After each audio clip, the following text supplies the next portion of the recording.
할렐루야! 오늘도 예수님의 은혜가 여러분과 함께 하기를 간절히 바랍니다. 오늘 말씀은 요한복음 6장 5절에서 7절입니다. 예수께서 눈을 들어 큰 무리가 자기에게로 오는 것을 보시고 빌립에게 이르시되 우리가 어디서 떡을 사서 이 사람들을 먹이겠느냐 하시니 이렇게 말씀하심은 친히 어떻게 하실지를 아시고 빌립을 시험하고자 하심이라. 빌립이 대답하되 각 사람으로 조금씩 받게 할지라도 200데나리온의 떡이 부족하리이다. 오늘 말씀은 그 유명한 오병이어 기적에 대한 내용입니다. 수많은 사람들이 예수님을 보려고 몰려들었는데 날이 저물어 가도 사람들이 집으로 갈 생각을 하지 않고 계속해서 예수님 주위에서 떠나지 않고 있었습니다. 식사 때가 되었는데도 무리들은 예수님을 더 보고 싶고 예수님의 말씀을 더 듣고 싶어서 예수님 주위에서 떠나지 않고 있는 것입니다. 그러자 예수님이 먼저 빌립에게 말씀하십니다. 5절에 보면 우리가 어디서 떡을 사서 이 사람들을 먹이겠느냐. 그러니까 예수님께서 이 말씀을 하신 것은 무리들의 배고픔의 문제를 예수님 일행이 해결해 줘야 한다고 생각하신 것입니다. 그런데 문제는 그 수가 너무 많다는 것입니다. 아이로부터 노년에 이르기까지 약 2만 명의 사람들입니다. 10절에 보면 사람들의 수가 5천 명으로 나오는데 예수님 당시에는 아이들과 노인들 그리고 여자들의 수는 세지 않았습니다. 그러니까 성인 남자만 5천 명이니까 아이들, 노인들, 여자들을 다 합치면 약 2만 명의 사람들이 모여 있는 것입니다. 이렇게 많은 사람들을 위한 음식을 마련한다는 것은 거의 불가능한 것입니다. 그래서 예수님께서 말씀하시기를 우리가 어디서 이 많은 사람들을 위해서 먹을 것을 사다가 이들을 먹이겠느냐라고 빌립에게 말씀하신 것입니다. 그런데 6절에 보면 예수님께서 이렇게 말씀하시는 것은 예수님이 친히 어떻게 하실지를 아시고 빌립을 시험하고자 하심이라. 그러니까 예수님은 이미 2만여 명의 이 사람들을 배부르게 먹이실 뜻을 가지신 것입니다. 그리고 예수님은 이들을 어떻게 먹이실지도 다 계획을 가지고 계십니다. 그런데 예수님은 이 문제를 해결하시는 과정에 있어서 특별히 빌립의 믿음을 테스트하시려는 것입니다. 예수님과 함께 동행하고 있는 빌립이 2만여 명의 무리들을 먹이는 이 사역을 감당함에 있어서 빌립이 예수님에 대한 어떤 믿음을 가지고 있는지 빌립의 믿음을 테스트하시려는 것이 오늘 말씀에 나타난 예수님의 의도인 것입니다. 여러분, 왜 예수님이 지금 빌립의 믿음을 테스트하시려고 합니까? 그것은 1년 이상 예수님과 동거동락하고 있음에도 불구하고 예수님에 대한 빌립의 믿음이 잘 성장하지 않았기 때문입니다. 아직도 예수님의 신성에 대한 믿음이 확고하게 자리를 잡지 못하고 있는 것입니다. 특히 빌립은 매우 이성적인 사람으로서 매사에 계산하기를 좋아했고 어떤 문제에 직면했을 때 이성적으로 계산하고 산술적으로 따져보는 것이 빌립의 스타일이었습니다. 빌립은 1년 동안 예수님과 함께 지내면서 수많은 기적들을 행하시는 예수님을 보아왔습니다. 물로 포도주를 만드시는 기적을 경험하였고 불치의 병자들을 말씀 한마디로 고치시는 치료의 능력도 직접 경험했습니다. 그 외에도 수많은 기적들을 행하시는 예수님의 신성을 빌립은 다 경험했습니다. 그럼에도 불구하고 또 다른 현실과 또 다른 상황이 되면 언제나 빌립은 예수님의 신성 입장에서 문제를 보고 문제를 해결하려는 그 믿음이 자리 잡지 못하고 있었던 것입니다.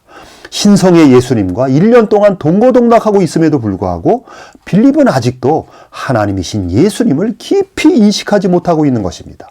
그래서 예수님에 대한 빌립의 믿음은 항상 답보 상태에 있었던 것입니다. 이러한 빌립의 영적 상태를 너무나 잘 알고 계신 예수님은 오병이어의 기적을 앞두시고 특별히 빌립의 믿음을 끌어올리시고자 빌립을 지목하시고 빌립으로 하여금 기적의 현장으로 좀 더 깊숙이 인도하고 계시는 것입니다.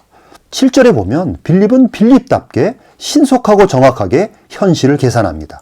한 사람에게 최소한의 떡을 나누어 준다 할지라도 우리가 가진 돈에서 200데나리온이 더 부족합니다. 200데나리온은 한 명의 노동자가 약 6개월에서 7개월 일해야 모을 수 있는 돈입니다. 즉 빌립의 대답은 우리 현실로서는 2만 명을 우리가 먹인다는 것은 불가능하다는 것입니다. 그리고 거기서 끝입니다. 우리는 불가능하지만 예수님이 우리와 함께 하시니 모든 것이 가능합니다라고 하는 믿음의 고백이 나와야 되는데 빌립은 그런 믿음의 고백을 하지 않는 것입니다.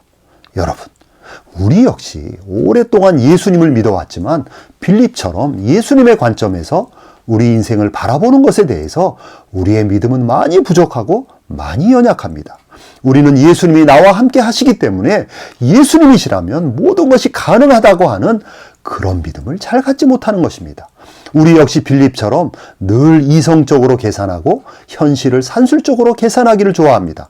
그러나 정작 우리와 함께 하시는 예수님의 능력을 간과하기가 일수인 것입니다. 예수님이 하시고자 하시는 예수님의 계획과 예수님의 뜻에 우리의 믿음이 부응하지 못합니다. 예수님께서 내 인생을 통해서 나타내시고자 하는 예수님의 능력과 예수님의 역사를 우리는 과소평가합니다. 그러나 여러분, 예수님은 오병이어와 같은 놀라운 역사를 언제나 나타내시는 분이십니다. 오병이어의 역사는 구약에서도 신약에서도 그리고 예수님이 승천하신 이후에도 인류 역사 가운데, 교회의 역사 가운데, 그리고 성도 개인의 역사 가운데 예수님은 필요하실 때마다 오병이어의 기적을 언제나 행하십니다. 여러분, 예수님의 오병이어는 성도들의 삶 속에 언제나 나타날 수 있는 일입니다. 또한 예수님의 오병이어는 이 세상에서도 언제나 나타나는 역사입니다. 예수님께서 인류 역사를 이끌어 가실 때 예수님은 언제나 오병이어의 원리를 나타내십니다. 작은 것에서 시작해서 어마어마한 것들을 수확하게 하시고 결실을 맺게 하시는 것입니다. 농부들이 농사를 지을 때 역시 오병이어의 수확의 원리가 작동합니다. 사과 한 그루에서 수백 개의 사과가 열리게 하시고 벼 한 이삭에서 수백 개의 벼알이 열리게 하십니다. 포도나무 한 그루에서 수천 개의 포도알이 주렁주렁 열리게 하시는 것입니다. 인류 역사의 경제 발전에서도 예수님은 항상 오병이어의 원리를 나타내십니다.